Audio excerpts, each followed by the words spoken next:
Cisco Discovery Protocol, also known as CDP, is media and network protocol independent. It runs at the data link layer and is designed to transparently pass device and configuration information between all Cisco devices. In this nugget, we're going to start off by taking a look at the purpose of CDP. We're going to follow that with the configuration guidelines and a detailed look at the communication overhead that CDP is going to put on your network. And then we're going to end up by looking at troubleshooting, the show commands and the debug commands available under CDP. Before we can fully define CDP's purpose, we have to have an understanding of its defining characteristics and its one dependency. So let's start off with the defining characteristics. Here we're going to see that CDP is a Cisco proprietary protocol. What does that mean to us? That means that Cisco designed this protocol and exclusively uses the protocol. We also have an understanding that it's media and protocol independent.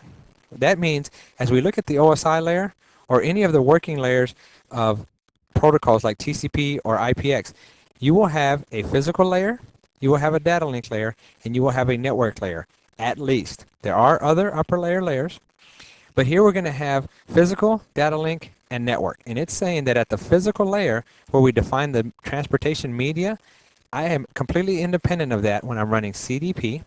It's running at layer 2, and it has no regard for which network protocol is running either. It still accomplishes its mission at layer 2 regardless of what's above and what's below, except, there's always an except to these rules, isn't there? Its one dependency is that the media type down here will support SNAP. And SNAP stands for Subnetwork Access Protocol. The SNAP protocol was created because not all protocols worked well with the 802.3 frame, and the reason for that was it had no type field any longer. Let me take you back a little bit in history. The original Ethernet had a type field in its format. Then when the 802 series came along and they defined Ethernet as 802.3, from that point on, the type field was nixed and it was replaced with a length field. Once that was done, some of the more proprietary protocols didn't work well with this frame type. So what they did is, since this existed at layer 3, they said at layer 2, let's create SNAP. And what SNAP is going to do is give us this type field back at a lower layer, and it's going to accommodate some of the other protocols that need this type field. All right, so that's why it was created. Let's talk a little bit about who uses it. There is support for media with SNAP on frame relay, ATM, Ethernet, and token ring. So most of the media that you're going to run into on your network is going to support SNAP, and because of that, by default, will support CDP as well. Now that we have a better understanding of the defining characteristics of CDP and its one dependency, let's go back and talk about its purpose. I'm going to say in this case that it has two solid purposes, and the first is to share device and configuration information between all Cisco devices on a local area network, on a wide area network. And what that's saying is any network where these two devices share layer 2 connectivity, because that's where the CDP is running, then they're going to share device and configuration information. That's the first purpose of CDP. Now that's been tuned a little bit and changed so that it can support network management. Now network management, which is normally termed Netman, is usually completed using SNMP. Now some of the popular packages out there like HP OpenView use SNMP in the background to get all the information that they gather from the devices. So let's say that this computer is running some network management protocol. Via SNMP, it polls the device and it asks for general information from the device, like packets in, packets out, what's your device name, things of that sort, and it comes back to that HP OpenView if that's what it's running, and that will display a report on your screen saying this is the device, it's either up or down, and these are some of the particulars. But again, those are general categories, okay? And those general categories are held in a place called a MIB, the management information base on each device that is polled by that network management station. Now what CDP does, it has a MIB of its own, CDP, and what that allows is it allows specific Cisco information to be gathered from this device now, where we can pull the device name, the type of device it is. So let's say this is a Cisco 2500 router or 2514, that is gathered and reported back as well. It tells you interface information. It goes well beyond the general SNMP polling and goes to specific polling for Cisco devices. What I like about the multi-purpose of CDP is the fact that if you have a network management platform, then you can run that, and CDP is going to help you out.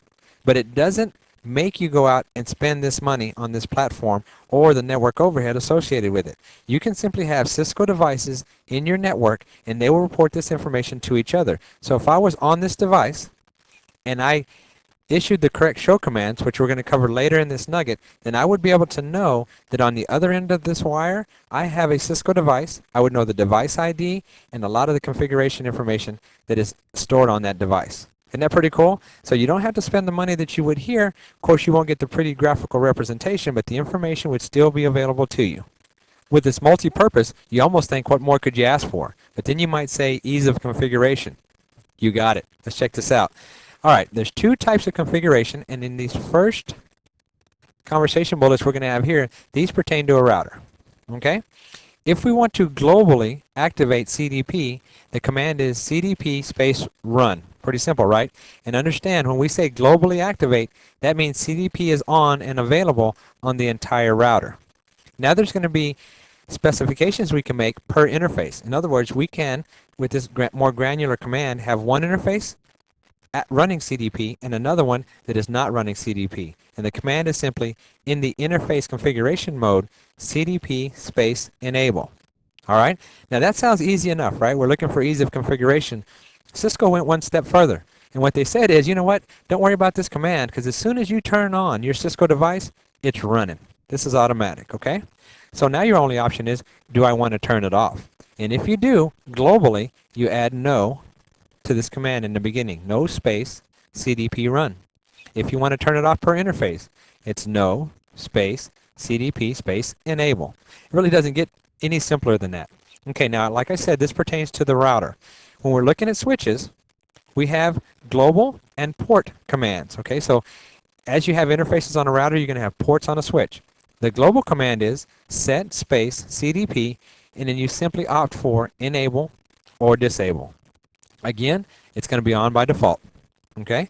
Then when you get to the port level, set space CDP, the same option of enable or disable, and you provide a mod number and a port number. Remember, when you're dealing with switches, you're going to have a module number. So let's say, for an example, it's 4/ and then the port number. Let's say it's the second port in that module. That'd be 4/2.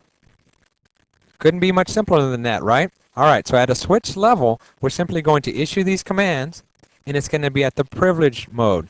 Recall that you have two exec modes within switches, running the iOS and routers. And what you have, as soon as you get into the router, you have a user exec mode. When you type enable, that's going to bring you up to the privileged exec mode if you have the correct password. All right? So what I'm going to say is, these two commands are both activated at the privileged mode. Okay? It's not as easy on a router. You have to go one more step further. Where you have the user and the privilege mode, as you did here, you'll have it there, but then you have to go laterally to what's called the configuration mode. And you do that by typing in configure space terminal.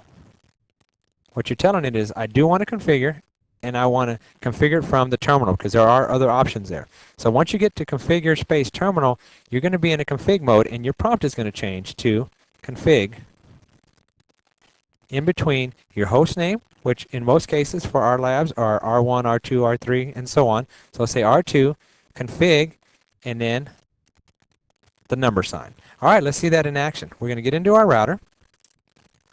Let me log on first. This is the user exec level. The enable command gets me the password prompt for the privilege mode. Once I'm there, I'm going to configure from terminal. All right, there we go. And that's the prompt that I promised you. So let's look at our commands. The first one was CDP run. CDP space question mark is the help function. It's going to show you what possibilities you have here. And the first ones we're going to get are hold time, timer, and run. Right now we're only concerned with the run. If I type CDP run, I start CDP up. Type in run there, hit enter. It's going now. Next thing I'm going to do is get into my interface mode by choosing an interface. And I'm going to choose E0 for Ether 0. All right, now let's use our command CDP space. We're going to use the question mark again to see all possibilities for configuration in this mode. And there we go. The only one we have is the enable, which enables CDP on that specific interface. So let's do that. Enable and enter. That's as easy as it gets. But before we leave this configuration, let's go back to the two commands we had here, the hold time and the timer. All right, so let me exit. When I type in exit at the prompt here, that is the configuration interface mode, it's going to take me up one level to the global configuration mode. From there, I have these commands available to me, the hold time and the timer. Here it says the first one specifies the hold time in seconds to be sent in the packets. Most of the time, Cisco gives you all the information you need to understand what this does. This one, maybe not. So let's go back to our slide, our whiteboard, and talk about that. If I have a hold time, what could that be? All right. I have a router here and a router here. When information is sent from one router to the other, this hold time tells this router how long you can keep the information that I sent you in cache. In other words, I want to keep control of this information. You can only hold it for n number of seconds. That's the hold time. The other option we had was a timer. And all that's saying is, how often am I going to give you this information? So every, again, n number of seconds, I am going to send this out. And then that is programmable, as you saw on the router there, by the administrator. But there are default timers there, and we're going to talk about them when we talk about the communication overhead. And we're also going to talk about the importance of not changing those. And if you do, the caution that you need to have in mind when you do make those changes. So far in this nugget, we've talked about the purpose of CDP, and we've also looked at the ease of configuration. The next section is going to be a detailed look at the communications, or the overhead, that's caused by having CDP enabled on Cisco devices, and how that affects your network. Here we go. Let's look at the diagram we have first. We have two routers involved. The first is R2 for router 2, and the second is R3. In between the two, we have some device that enables connectivity to multiple devices on the same local area network. So this can be a hub or a switch. The importance here is that this whole area is the same broadcast domain. And we'll find out why as we look at the communication. All right, the first thing we're going to discuss is advertisements. What happens is that one Cisco device is going to advertise its CDP information periodically over the wire. All right, this advertisement is going to happen at predetermined amounts of time. Now, the default is every 60 seconds. Okay, so every 60 seconds, it's going to send a packet out. It does not expect a response. This is analogous to UDP. It sends it out there. It hopes that everybody that needs it on this wire gets it. But it's not going to double check, and all it's going to do is simply retransmit every 60 seconds in hopes that you get it. So there is no conversation, and there is no handshaking going on between the routers. So that saves in overhead. Okay. Now these advertisements go out, and the way they go out is in multicast format. Let's just discuss multicast for a while. We're probably very familiar with a unicast. That means a packet that is sent directly from R2 over to R3. It's the only person that this packet is destined for, the only device. And the way it knows that is from one specific MAC address to another. Recall from another nugget that MAC addresses are the layer 2 addressing. Okay, so at the data link layer. So that's unicast. The other option that you're probably familiar with is broadcast. It uses a MAC address of all Fs, entire Fs, and what that means is it is destined for every device within its broadcast domain in this local area network. So when all these packets, all these devices receive the packets, they will process the packet, and it wastes some CPU time. So what was the answer in between sending out individual unicast packets or a broadcast packet across the wire? The answer was the multicast. What it does is it uses a special address that we're going to see here momentarily, sends it out on the wire, and only people, or devices, I'm sorry, that are participating in CDP will activate or do something with that packet. As it's received by these other devices, they'll simply discard it at layer 2 and throw it into the bit bucket. Okay?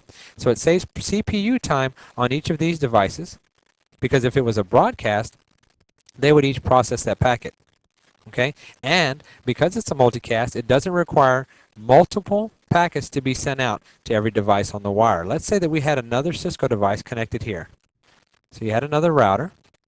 If R2 wanted to communicate with R3 and R4 the same information, and you were using unicast packets, you'd have to send one packet out to R3, as we illustrated already, and another out to R4, which adds to our network overhead. So that's why multicast is the best solution for this particular protocol and what it's trying to accomplish.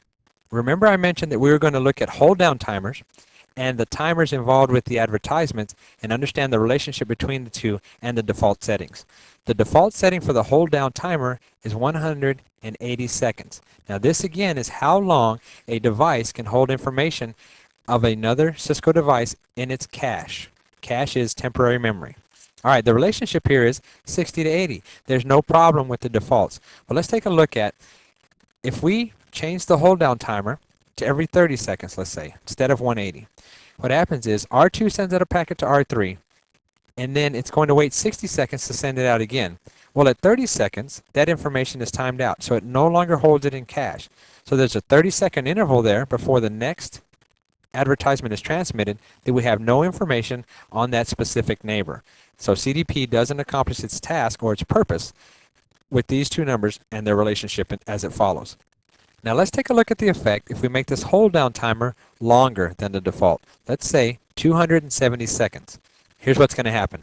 R2 is going to send out its initial advertisement out to a multicast address. R3 will be one of the devices that receive that advertisement. And it's going to say, I have an advertisement from device ID R2, which is the name of the router, and it's going to list a piece of information. We're going to get into more detail about each of these parts of information, but let's say for now, part of the capabilities list. It's going to say that that device is routing packets. Okay, so it is a router. And it also has bridging turned on. So it's actually a router, which is the combination of the bridge and the router. All right, what happens? After that advertisement is sent out, the bridging functionality on R2 is turned off. So it's no longer supporting the bridging functionality. All right? It's going to send out its advertisement again after 60 seconds has elapsed. When it sends that out, R3 is going to say, you know what? I have information cached for that device already, so I'm not going to accept the information. Therefore, not accepting the change. Okay? And so it's going to live with bad information, if you will, for a period of time. How long is that time? The hold down time. Because we made it longer, it is now going to wait 270 seconds before it allows for that change. So you want to leave it at the default. In fact, I can say that 99% of the time, the defaults will do for you. If you are in that 1%, then you can change these defaults. Just pay particular attention to the effect it's going to have on the information that you're gathering via CDP. All right, we hit a little bit on the different pieces of information that are carried in those advertisements. And here they are. First part, the device ID. In other words, the name of the device. In this case, the name of this router is R2. There's going to be an address list, a port ID, a capabilities list, a platform, and it's also going to send out the hold down time. In other words, R2 is dictating how long R3 can hold these pieces of information in this cache. All right, let's see that in action. We're going to take a detailed look at each packet that's sent across here, or each advertisement in this network, and we're going to do it by the use of a protocol analyzer. It's commonly referred to as a sniffer. Now, what a sniffer does is it sits on the network. Let's say we had the software installed on this PC, and it listens for all traffic going across this network, and it copies those packets, and it copies it for you to analyze, and it's going to have the detailed information at each level. In other words, the data link level, the network layer, the transport layer, every piece of information, whether it's a flag or data at each layer. Okay?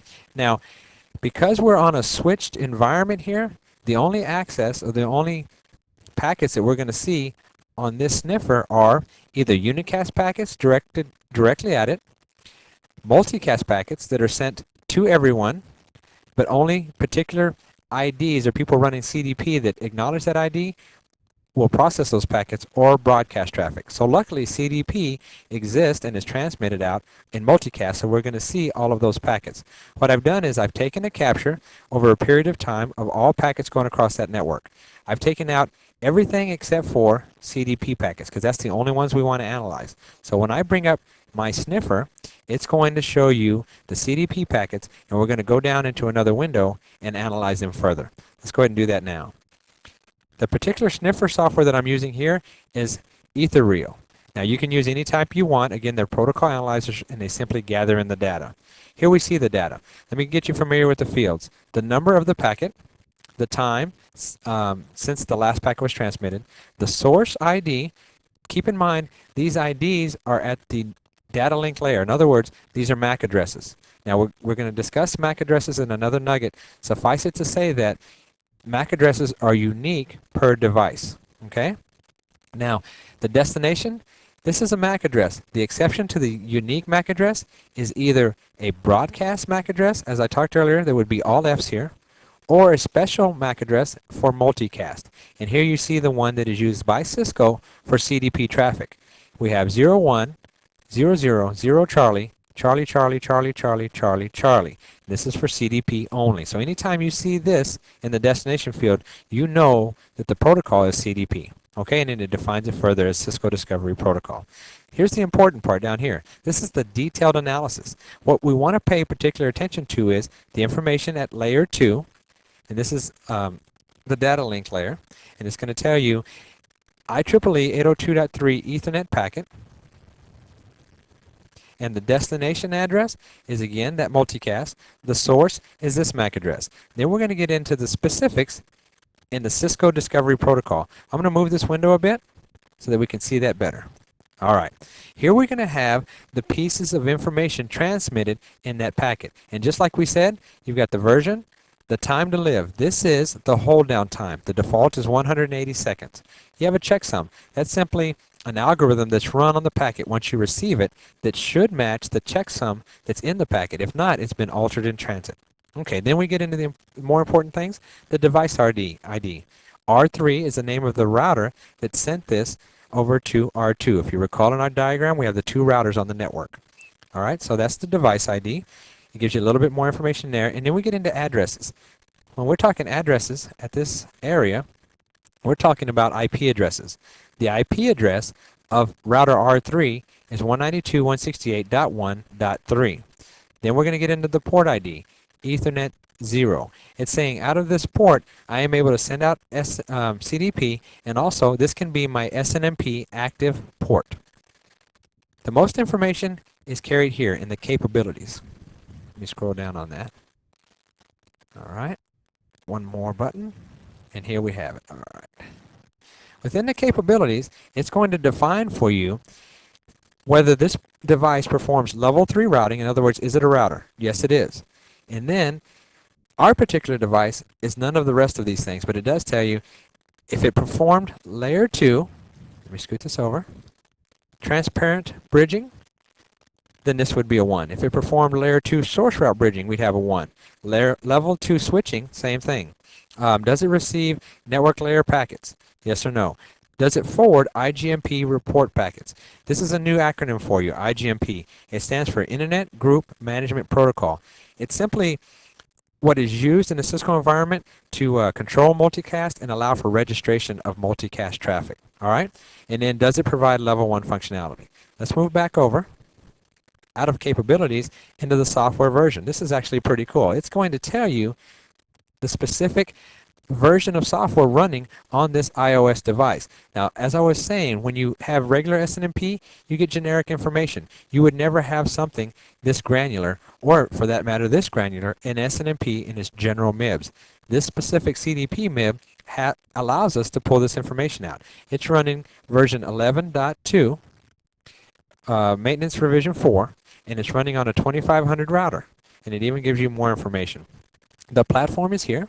And it's going to tell you that this specific platform is a 2509, not generically a 2500 router, but a 2509. All right, and that is the detailed analysis. What you're going to see above here again is that those packets are sent from, this is router 3, as we defined down here. We saw this, the particular. So Cisco 9288FB is router 3. From router 3 out to multicast address.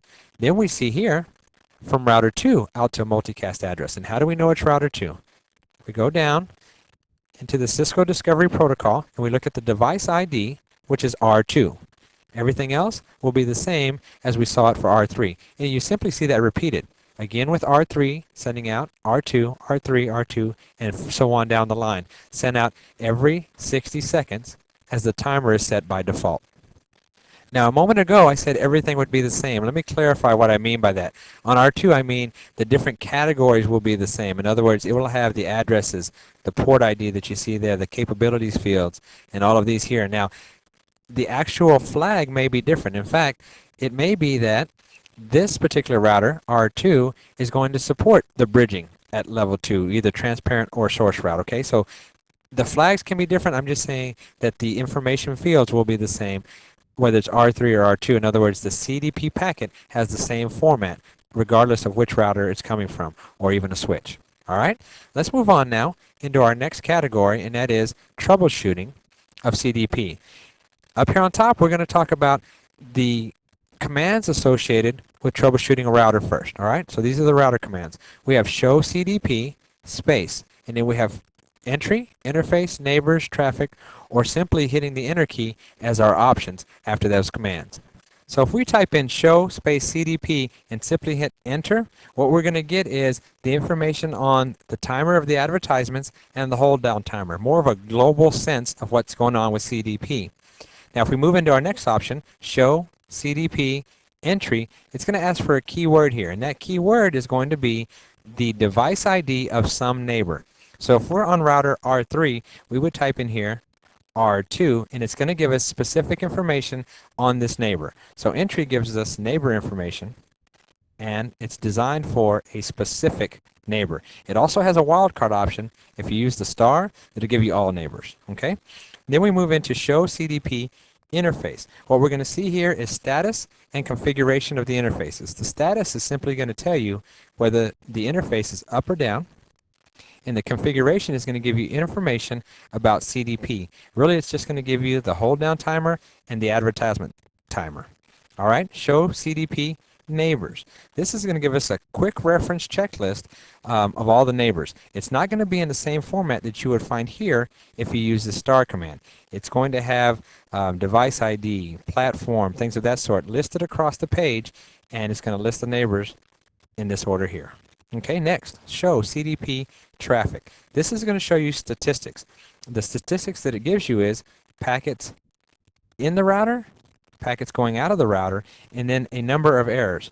And the errors are going to show in categories as we type in this command and hit enter. Let's try each of these commands now on our router.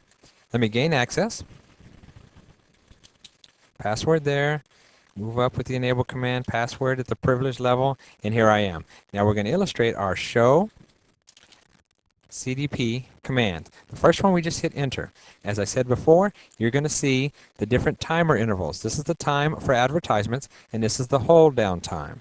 All right, next we're going to show CDP, then we're going to type in entry, and after that it's going to ask for a keyword. Now if we type in R1, which is a router that does not exist on this network, this is all you get. It gives you another prompt. It doesn't tell you or alert you that, hey, that's not one of the neighbors.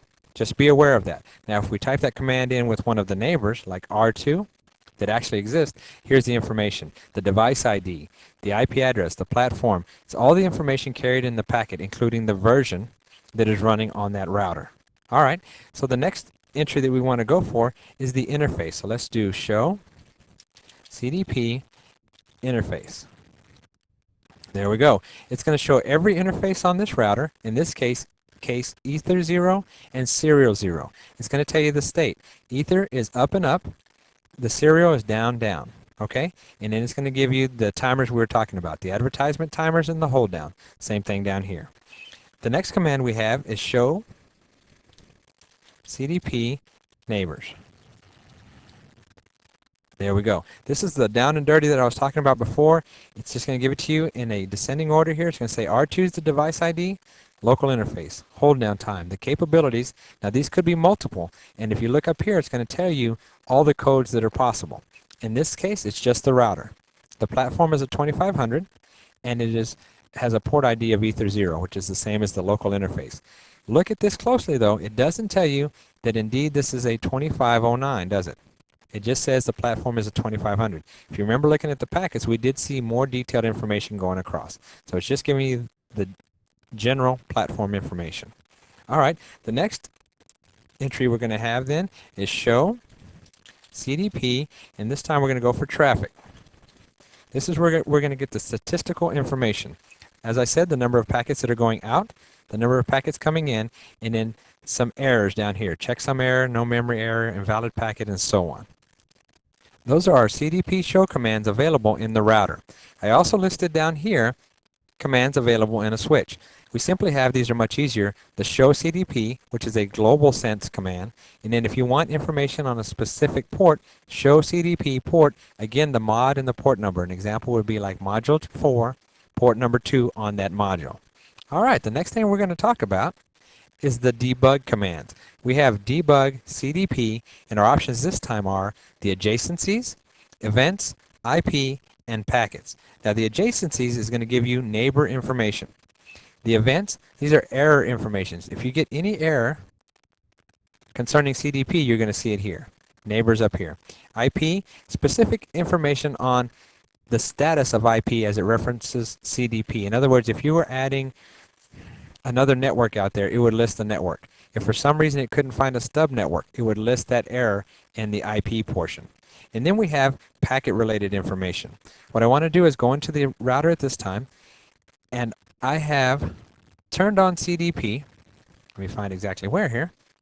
On this router, right here, I've turned on debug CDP adjacencies, debug CDP events, debug CDP IP, and debug CDP the packets for the information. Now here's some sample output. I didn't want to put you through having to watch this run, because you can see here the time.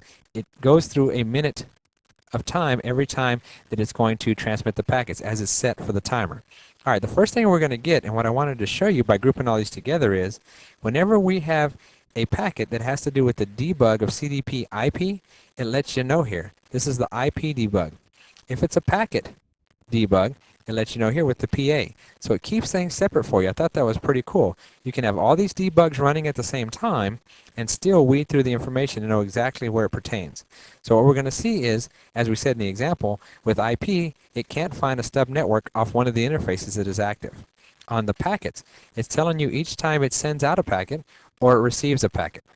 Now note here, remember we talked earlier about the hold down timer, that there would be an effect when the entry was already found in cache. In other words, it would be ignored. Okay, so it continues on that pattern of sending the packet out and receiving the packet for a period of time here.